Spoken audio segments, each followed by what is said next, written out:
इतिहास में ना कुछ योद्धा ऐसे होते हैं जिनकी कहानियां वक्त के साथ और भी गहरी होती जाती हैं। आज हम एक ऐसे ही महान राजपूत राजा मेवाड़ के महाराणा सांगा की कहानी में उतरेंगे, जिनके साहस की मिसाल आज भी दी जाती है। जरा सोचिए, एक आंख, एक हाथ, एक पैर और शरीर पर 80 घाव। ये सिर्फ गिनती नहीं है, ये उस योद्धा की जबरदस्त इच्छा शक्ति की कहानी है जो अपनी आखिरी सांस तक लड़ा। और सबसे बड़ी बात यह है कि ये जख्म उनकी कहानी का अंत नहीं, बल्कि एक तरह से शुरुआत थे। तो आखिर कौन था ये महान योद्धा? चलिए मिलकर देखते हैं संग्राम सिंह का वो सफर जिसने उन्हें इतिहास के पन्नों में राणा सांगा के नाम से हमेशा के लिए अमर कर दिया। राणा सांगा की कहानी देखिए कोई फूलों की सेज नहीं थी। इसकी शुरुआत ही हुई एक ऐसी खतरनाक भविष्यवाणी से जिसने एक तरफ तो उन्हें महानता का ताज पहनाया, तो दूसरी तरफ उन्हें अपनी ही सगे भाइयों की तलवार के सामने ला खड़ा किया। जरा माहौल को समझिए। 3 भाई, एक भविष्यवाणी और सत्ता का नशा तो था ही। जैसे ही एक पुजारिन ने कहा कि मेवाड़ का अगला राजा सांगा बनेगा, बस इतना सुनना था कि उनके भाई पृथ्वीराज और जयमल गुस्से से आग बबूला हो गए और उन्होंने सांगा पर हमला कर दिया। और जानते हैं क्या हुआ? उसी एक पल में सांगा ने अपनी एक आंख हमेशा के लिए खो दी। अब अपनी जान बचाने के लिए सांगा को भागना पड़ा और वो सेवंतरी गांव के एक मंदिर में जा छिपे। और फिर जो हुआ वो किसी कहानी से कम नहीं। वहां बीदा जितमालोत नाम के एक आम से तीर्थयात्री ने एक ऐसा बलिदान दिया जो कोई सोच भी नहीं सकता। उसने न सिर्फ सांगा को भागने के लिए अपना घोड़ा दिया, बल्कि उनके भाइयों को रोकने के लिए अपनी जान तक कुर्बान कर दी। बस इसी एक बलिदान ने इतिहास का पूरा रुख ही मोड़ दिया। खैर, कई साल गुमनामी में बीते, लेकिन कहते हैं ना, किस्मत का खेल निराला होता है। एक बार फिर किस्मत ने सांगा के लिए दरवाजे खोले। तो चलिए अब देखते हैं कि वो गुमनामी के अंधेरे से निकलकर मेवाड़ के सिंहासन तक कैसे पहुंचे। और किस्मत में ऐसा खेल खेला कि यकीन करना मुश्किल है। विडंबना देखिए, जिन भाइयों ने सांगा को मारना चाहा था, वो दोनों ही अलग अलग वजहों से मारे गए। एक युद्ध में तो दूसरा जहर से। अब सांगा के रास्ते का कांटा साफ हो चुका था। वो वापस लौटे और मेवाड़ के सिंहासन पर अपना हक जताया। लेकिन सिंहासन पर बैठना एक बात थी और उसे संभालना बिल्कुल दूसरी। ये कोई आसान काम नहीं था, बिल्कुल भी नहीं। उस वक्त का जो पॉलिटिकल सीन था ना, उसमें 3 बड़ी बड़ी सल्तनतें थीं, दिल्ली, मालवा और गुजरात, और तीनों ही अपनी धाक जमाना चाहती थीं। अब सांगा को इनके बीच अपनी ताकत दिखानी थी। और उन्होंने अपनी ताकत साबित की। वो भी क्या खूब की। सांगा ने एक के बाद एक अपने सारे बड़े दुश्मनों को हराकर ये साबित कर दिया कि वो किस मिट्टी के बने हैं। मतलब सत्ता में आते ही उन्होंने जो किया वो कमाल था। देखिए, 1517 में दिल्ली के सुल्तान इब्राहिम लोदी को खातोली में हराया। लोदी को लगा एक और कोशिश करते हैं। अगले ही साल वो फिर आया और फिर से हारा। बात यही नहीं रुकी।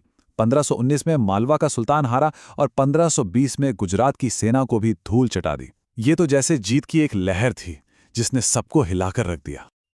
जरा सोचिए, सिर्फ 4 साल के अंदर राणा सांगा ने उत्तर भारत की तीनों बड़ी सल्तनतों को घुटनों पर ला दिया था। अब इसमें कोई शक नहीं था, मेवाड़ ही इस इलाके की सबसे बड़ी ताकत थी और सांगा वो अपने चरम पर थे। लेकिन कहानियों में हमेशा एक लेकिन होता है ना? जैसे ही सांगा ने उत्तर भारत में अपनी धाक जमाई, मध्य एशिया से एक बहुत ही खतरनाक चैलेंजर आया। एक ऐसा शख्स जो हिंदुस्तान के इतिहास का नक्शा हमेशा के लिए बदलने वाला था। और इन दोनों योद्धाओं में जमीन आसमान का फर्क था।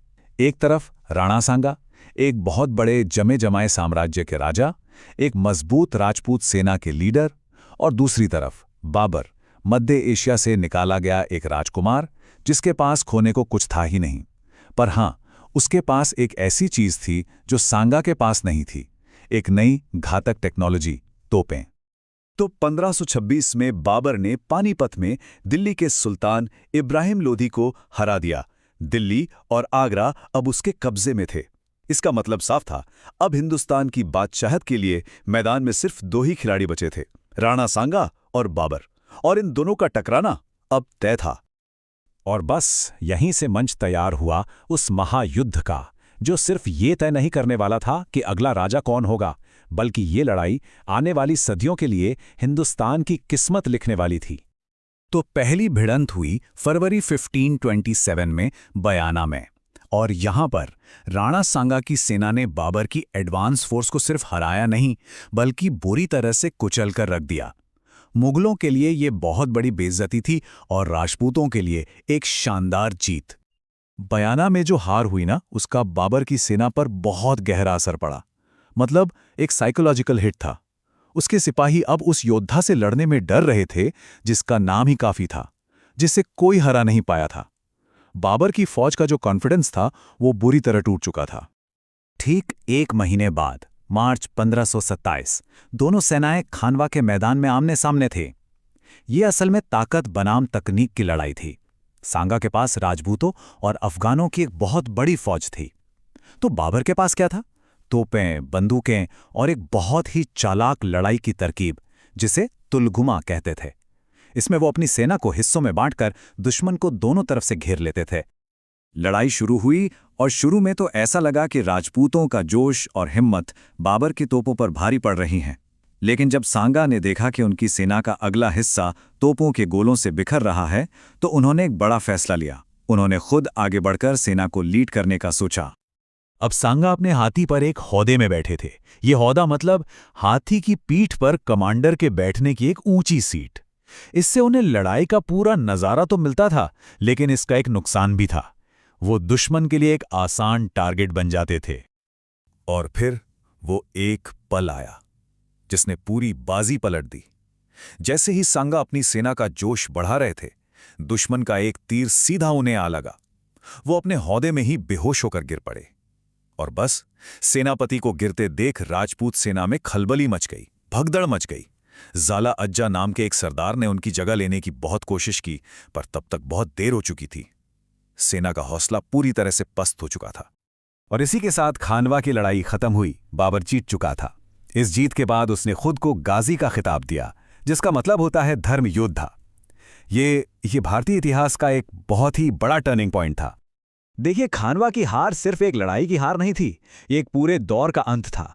इस एक हार ने उत्तर भारत में राजपूतों की बादशाहत खत्म कर दी और उस साम्राज्य की नींव रखी जो अगले 300 सालों तक हिंदुस्तान पर राज करने वाला था, यानी मुगल साम्राज्य।